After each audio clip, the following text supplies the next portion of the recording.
साई बंदगी सतनाम, बंदी छोड़ सतगुरु कबीर साहब की जय हो।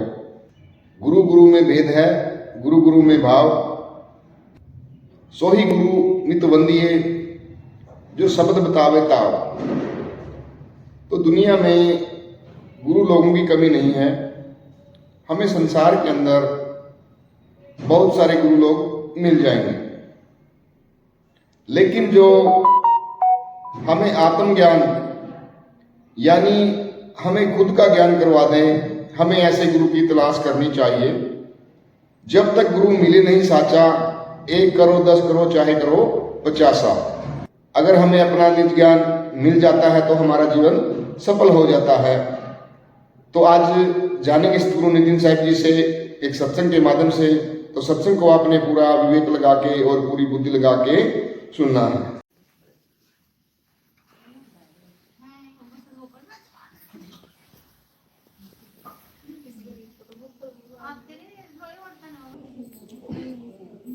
बोलिए परमपिता परमात्मा की, सदगुरु बंदी छोड़ कबीर साहिब की, सभी संतों की, सभी भक्तों की, आज के आनंद की, सकल अंश को बंदगी साहिब बंदगी।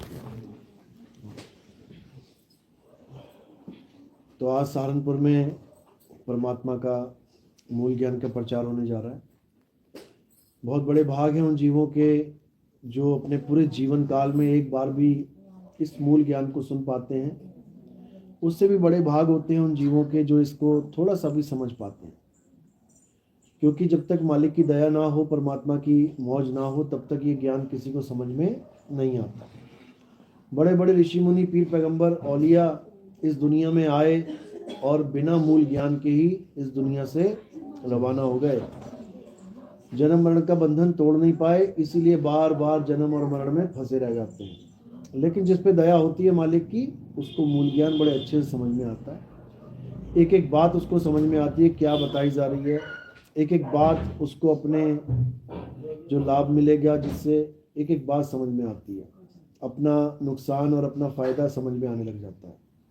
तो आज उसी प्रचार को, उसी मूल ज्ञान को समझाया जाएगा। और जो नए भगत हैं, जो थोड़ा सुन रहे हैं पहले से, उनको भी एक और अच्छे से समझने का मौका मिलेगा। समझने वाली केवल एक ही चीज़ है, सत्य और असत्य। इसके अलावा और कुछ नहीं है। चाहे कोई भी धर्म है, कोई भी जात है, कोई भी पात है, उससे कोई फर्क नहीं पड़ता। परमात्मा सबका एक है, सबका एक ही रहने का संसार है। एक ही धरती पे सब रहते हैं, एक से ही पानी पीते हैं, एक से हवा लेते हैं, सब एक ही चीज को यूज कर रहे हैं। तो मुद्दा क्या है? मुद्दा केवल सत्य और असत्य का है। जिस दिन हमें सत्य का पता लग जाएगा कि सत्य क्या है, हमारे सारे झगड़े, हमारी सारी बहसबाजियां, हमारे सारे भ्रम, ये सब खत्म हो जाएंगे। लेकिन कुछ लोग ऐसे हैं जो हमें पता ही नहीं लगने देना चाहते कि आखिर सत्य क्या है, उसके पीछे क्या मंशा होती है। उसके पीछे जिन्होंने धर्म का धंधा बना लिया है, वो कभी नहीं चाहते कि हम सब एक हो जाएं, हम सब एक मालिक की बंदगी करें। वो कभी नहीं चाहते, क्योंकि सबने अलग अलग दुकान खोल ली है। बात सब एक ही करेंगे कि परमात्मा एक है, मालिक एक है, रब एक है, लेकिन आप देखोगे सबके धर्म स्थान अलग अलग हैं। मुसलमान हमेशा कहेंगे कि रब एक है, अल्लाह एक है, लेकिन कभी भी अल्लाह के अलावा और कोई नाम लेने को जल्दी राजी नहीं होगा। सिख धर्म में ले लो, सब कहेंगे कि अल्लाह एक है, वाहिगुरु एक है, गॉड एक है, खुदा एक है, लेकिन वाहिगुरु के अलावा आप जल्दी देखोगे नहीं कि वहां पे कोई नाम लिखा हो। कभी अल्लाह अकबर नहीं देखोगे लिखा हुआ गुरुद्वारों पे, कभी गॉड नहीं देखोगे कि मेन गेट पे गॉड लिखा हो, जबकि कहते सभी हैं। यानी बोलने में तो सब लगे हुए हैं कि हम सब एक हैं, परमात्मा एक है, लेकिन जब आप गहराई में जाओगे तब आपको समझ में आएगा कि यही लोग 1 से 2, 2 से 4 करने में लगे हुए हैं, क्योंकि इन्होंने अपने अपने धार्मिक स्थान बना लिए। किसी भी संत ने अपना धार्मिक स्थान कभी बनाया ही नहीं, कभी नहीं बनाया। उसने अल्लाह की बंदगी करना सिखाया, उसने वाहिगुरु से जुड़ना सिखाया, उसने राम से मिलना सिखाया, लेकिन कभी इन बिल्डिंगों में, इन इमारतों में नहीं पड़े। अगर राम जी का मंदिर बनाना होता तो सबसे बड़ा मंदिर कौन बनाता? हनुमान जी स्वयं बनाते, जो पूरा पर्वत उठा सकते हैं। सोचो वो मंदिर कितना बड़ा बना देते। लेकिन उन्होंने कभी मंदिर के बारे में सोचा तक नहीं कि मंदिर भी कोई चीज है। उनको किसी ने पूछा, भाई राम जी जा रहे हैं, अब कैसे कैसे मिलोगे तुम राम जी को? तो वो क्या कहते? अपना सीना चीर के दिखाते, कहते मेरा राम मुझसे जुदा थोड़ी नहीं है भाई कि मैं मंदिर में जाऊंगा।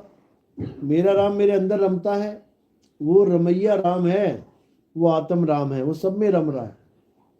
लेकिन हमने राम को क्या बना दिया है? पत्थर की मूर्ति। दिक्कत ये है, ये हमने बनाया है खुद। भगवान राम ने कभी नहीं कहा कि मैं पत्थर की मूर्ति हूं। दिखा दो मुझे, कहीं लिखाओ। कभी नहीं कहा भगवान राम ने, कभी हनुमान जी ने नहीं कहा कि मेरे राम पत्थर के हैं। उन्होंने हमेशा ये बोला कि मेरे राम सारे जगत के स्वामी हैं, पत्थर थोड़ी नहीं जगत का स्वामी है। जगत का स्वामी कौन है? आत्मा ही जगत का स्वामी है। देख लो एक बार, बिना आत्मा के जगत में कोई हिल के दिखा दे, कोई उंगली हिला के दिखा दे। पर्वत उठाना बहुत दूर की बात है, उंगली हिला के दिखा दे बिना आत्मा के। अरे मूर्छा तक हो जाए तब नहीं उंगली हिला पाता जल्दी बंदा, तो बिना आत्मा के क्या हिलाएगा? अभी तो आत्मा है, केवल मूर्छित हुआ है तब ना उंगली हिल रही है। लक्ष्मण जी मूर्छित हुए थे ना, आत्मा तो थी ना, फिर भी नहीं हिल पाए। सोचो, तो बिना आत्मा के क्या हिलोगे? छोटी सी मूर्छा भी इंसान के शरीर को डेड कर सकती है, जाम कर सकती है। तो आत्मा ना हो तो बिल्कुल ही गया, मिट्टी हो गई फिर तो कहने का मतलब यही है कि धर्म के नाम पे हमें बांटने वाले बहुत मिलेंगे। हिंदू मुस्लिम सिख ईसाई को अलग करने वाले बहुत मिलेंगे। इनको पूछो जरा एक बार कि भाई हिंदू मुस्लिम का झगड़ा क्या है?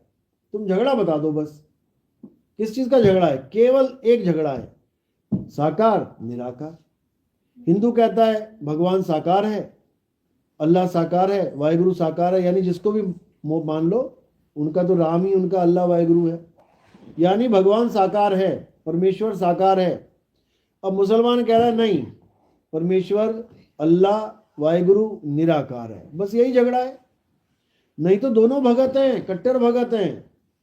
हिंदू भी कट्टर भगत है, भगवान की पूजा कर रहे हैं।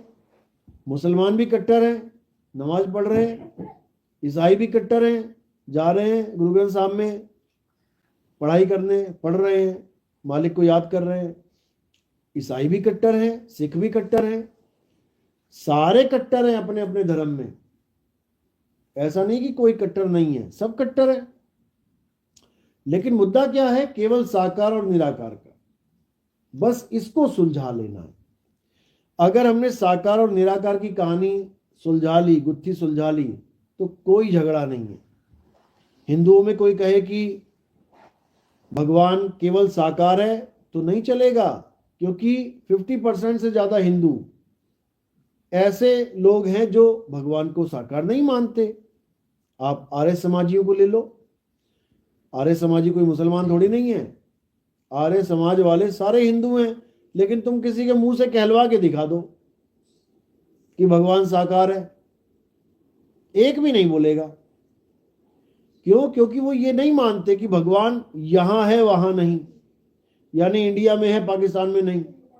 वो कौन से भगवान को मानते हैं? जो यहां भी है वहां भी है, बिना उसके कोई जगह है ही नहीं, वो उसको मानते हैं, निराकार को मानते हैं। अब उनसे झगड़ा क्यों नहीं करते भाई? आप मुसलमानों को टारगेट कर देते हो कि वो ऐसे ऐसे हमारे विद्रोही हैं।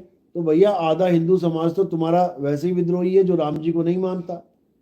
निरंकारी बाबा ले लो, निरंकारी बाबा लोग हिंदू हैं कि मुसलमान हैं? सारी पार्टी उनकी, देखो जाके कौन है।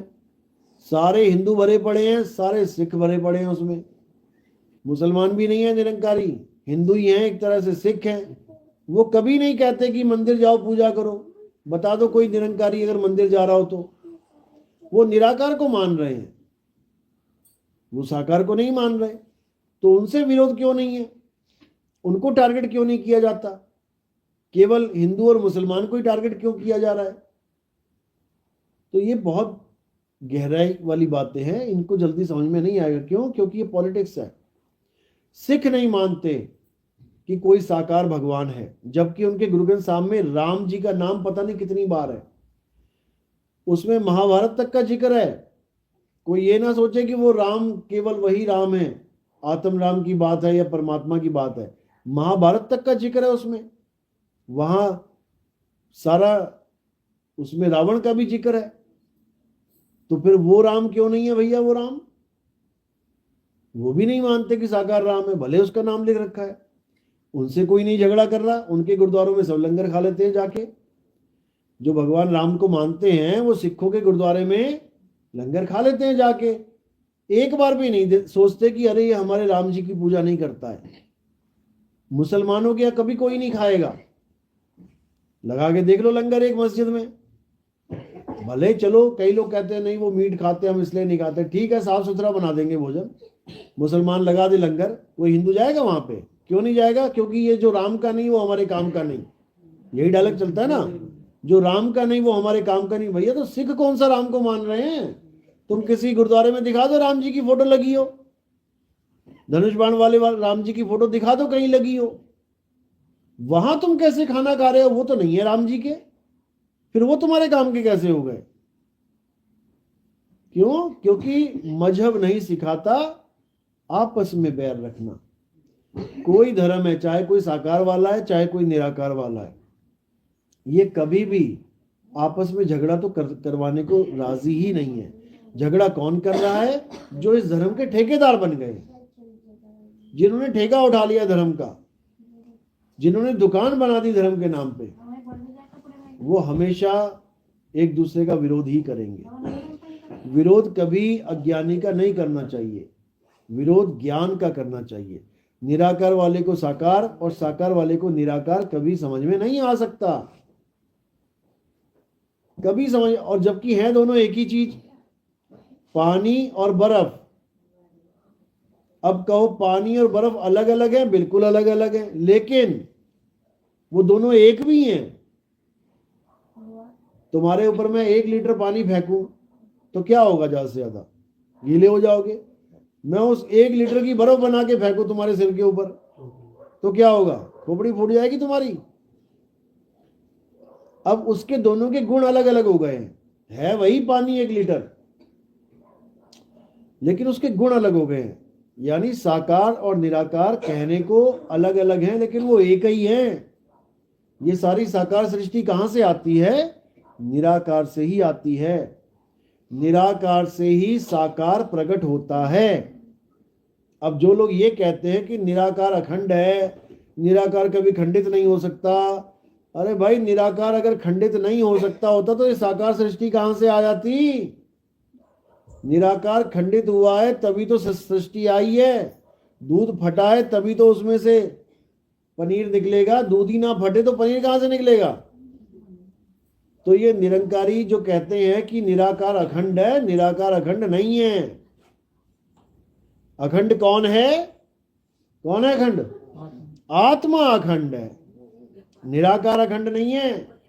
निराकार तो बार बार खंडित हो रहा है, यानी निराकार से बार बार साकार सृष्टि पैदा हो रही है। देखो रुक ही नहीं रही है, और उसके बाद साकार सृष्टि फिर कहां विलीन हो जा रही है? निराकार में। निराकार से साकार, साकार से निराकार, यही चलता जा रहा है। इसी को जन्म मरण कहते हैं, और क्या है? अब साकार निराकार तो आगे जन्म मरण में, इन्हीं की वजह से जन्म मरण हो रहा है। अब जन्म मरण से परे कौन है, उसका ज्ञान चाहिए हमें, जो ना साकार है ना निराकार है। जब वो समझ में आ जाएगा तो सारी गुत्थी सुलझ जाएगी। फिर समझ में आ जाएगा कि इस दुनिया में जो दोनों पड़ाव हैं, साकार निराकार, वो दोनों ही अज्ञान में जी रहे हैं। कबीर साहब ने कितना वाणी में खंडन किया। कबीर साहब समझा रहे हैं, निर्गुण सरगुण द्वंद्व पसारा और दोनों पड़ गए काल की धारा। अब और क्या बोले? कोई निर्गुण में रीझ रहा, कोई सरगुण ठहराए, अटपट चाल कबीर की मुंह से कहीं न जाए। कहते हैं साकार निराकार दोनों से पारा, और जानेगा कोई जाननहारा। कितना बोले वो, लेकिन किसी के समझ में ही नहीं आ रहा, क्योंकि साकार और निराकार से आगे बुद्धि काम नहीं करती।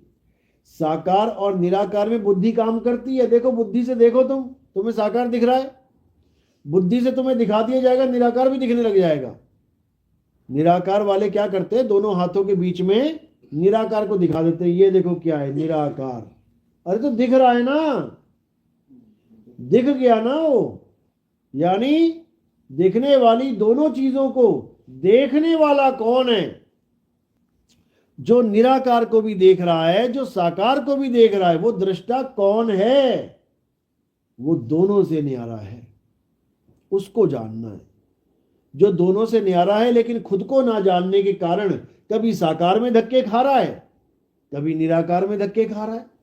अपने आप को ना जानने के कारण कभी कह रहा है परमात्मा साकार है, कभी कह रहा है परमात्मा निराकार है। ये नहीं समझ में आ रहा कि परमात्मा का मेरे अंदर वास है। आत्म में राम, राम में आत्म। अपनी आत्मा में परमात्मा को नहीं जान पा रहा है और जो दिख रहा है, दिखने वाली चीज में उलझा पड़ा है। बस यही दिक्कत है और कुछ नहीं। तो जब तक आप किसी और को देखोगे तब तक आप खुद को नहीं जान सकते। बिल्कुल सिंपल फॉर्मूला है। जब तक तुम मुझे देख रहे हो तब तक तुम्हारा ध्यान मेरी तरफ रहेगा, तुम अपनी तरफ ध्यान रख ही नहीं सकते। एक कुत्ते के आगे तुम लड्डू, पेड़े, गुलाब जामुन, बर्फी जो मर्जी रख दो प्लेट भर के, कितने मजे से खाएगा। और कहो आंखें बंद करके खाए, मजे में खाए, पूरे आनंद में, जैसे बिल्ली दूध पीती है ना आंखें बंद करके मजे में। अब वो सारा कुछ सामान रखा हुआ है, लेकिन तुमने क्या किया कि कुत्ते के आगे एक शीशा और रख दिया। अब जैसे ही शीशा रखा, अब लड्डू, पेड़े, गुलाब जामुन, बर्फी भूल गया। अब उसको क्या दिख रहा है? अब उसको केवल कुत्ता दिख रहा है और कुछ नहीं दिख रहा। वो सामने जो बढ़िया बढ़िया खाना पड़ा है वो उसको दिखेगा ही नहीं, और वो भौंक भौंक के मर जाएगा, प्लेट वहीं पड़ी रह जाएगी बेचारी। यही हाल हम सबका है। यानी जिसका हमने आनंद लेना है उसको हम देख नहीं रहे हैं, और जो हमें दिखाया जा रहा है, जो हमें खुद से दूर कर रहा है, कुत्ता प्लेट से दूर हो गया उस कुत्ते को देख के, दूसरे को जो शीशे में दिख रहा है। अब करना क्या है? उसको छोड़ो, जो दिख रहा है उसको छोड़ो और अपने आनंद में आओ।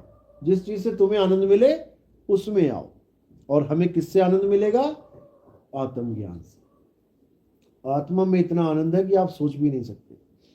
आत्मा का जो निज आनंद है उसको ही सच्चित आनंद बोला गया है। जो कहते हैं ना सच्चिदानंद भगवान की जय, वो इसी आत्मा के आनंद की बात हो रही है। और कोई सच्चिदानंद भगवान नहीं है कि कोई भगवान का नाम सच्चिदानंद भगवान है, बिल्कुल है। सत्चित आनंद यानी दो चीजों का मिलन है वहां पे। सत्य यानी आत्मा, चित यानी सुरता। सुरत को अपनी आत्मा में जब रमण करवाओगे तो वहां पे जो आनंद प्राप्त होगा उसको सत्यचित आनंद कहते हैं। इसमें ना तो किसी काया की जरूरत है, यानी कोई हाथ हिलाने की, पैर हिलाने की, चलने की, बोलने की, लिखने की, पढ़ने की, ना ही इसमें सांसों की जरूरत है कि तुम्हें बार बार अपनी सांसों पे ध्यान देना पड़ेगा, आ रही है कि जा रही है, आ रही है कि जा रही है। ये भी खेल नहीं है इसमें। अगर ये भी करोगे तो फिर अपना ध्यान तुम श्वासों में अटका दिया तुमने। ना ही तुम्हें किसी मंदिर, मस्जिद, गुरुद्वारे की जरूरत है, किसी मंदिर की जरूरत नहीं है। बल्कि जितने भगत देखोगे आप, पहले क्या होता था, जितने लोगों को भक्ति करवाई जाती थी उनको घर बार से, शहर से दूर भेज दिया जाता था। कहां पे? जंगल में। आप देखो इतिहास उठा के। प्रहलाद, ध्रुव का तो नाम सुना ही होगा आपने। प्रहलाद तो चलो अपने घर में ही था, अपने गुरुजी के पास पहुंचा। ध्रुव की कहानी में देखोगे आप कि जब उसको पिताजी ने गोद में बैठने से उसकी दूसरी माँ ने मना करवा दिया कि नहीं बैठना है, तो उसको उतार दिया गया। तो उसने माँ से बोला कि माँ, मुझे पिताजी की गोद में बैठने से मना करवा दिया गया। वो बोली, इस पिता की गोद में क्या बैठेगा तू? ये पिता आज है कल नहीं है। ऐसे पिता की गोद में बैठ जिसमें एक बार तू बैठ गया तो तुझे उतार नहीं सकता कोई। वो कहता, भाई ऐसा पिता कहाँ मिलेगा? तो उन्होंने क्या कहा कि जंगल में जा, वहां साधु संत बैठे होते हैं, उनसे ज्ञान ले और भक्ति कर। अब बताओ, उसको राज्य से दूर कर दिया गया। सारे मंदिर कहाँ होते हैं? राजाओं के राज्य में होते हैं। शहर से दूर कर, जंगल में कौन मंदिर बना के बैठा है? यानी भक्ति करने के लिए, तपस्या करने के लिए मंदिर की जरूरत ही नहीं है। मंदिर तो तुम्हारी भक्ति को रोकने के लिए बनाए गए हैं लोगों को, ताकि जंगल ना जाएं। इसलिए घर के आसपास मंदिर बना दिए गए कि बेटा भक्ति करनी है यही कर ले, आंखों के सामने रहेगा, जंगल में मत जा। नहीं तो मंदिर की जरूरत ही नहीं है। आप किसी भी जंगल में बैठ के गुफाओं में भक्तियां करी लोगों ने, आप देखोगे हिमालय पे जाके भक्तियां करी। कौन सा मंदिर है, दिखा दो हिमालय पे कहीं, एवरेस्ट पे बना रखा है मंदिर, कैलाश पर्वत देखो, कोई मंदिर दिखा दो वहां पे। तो कहने का मतलब है कि ये सब इंसान की करामात है, इंसान ने बनाए हैं। भगवान को पाने के लिए, भगवान की भक्ति करने के लिए किसी मंदिर की जरूरत नहीं है। जिस मंदिर की जरूरत है वो तुम लेके टहल रहे हो साथ में, ये है वो मंदिर, मिट्टी का, गारे का बना हुआ है ये, जिसको हम कह देते हैं मांस, हाड़, चाम, लहू, यही है। इसी के नाम पे मंदिर नाम रखा गया है। मंदिर यानी मन के अंदर, मंदिर, इससे नाम रखा गया है उस पत्थर की बिल्डिंग का। कौन है भाई, उठाओ उसको।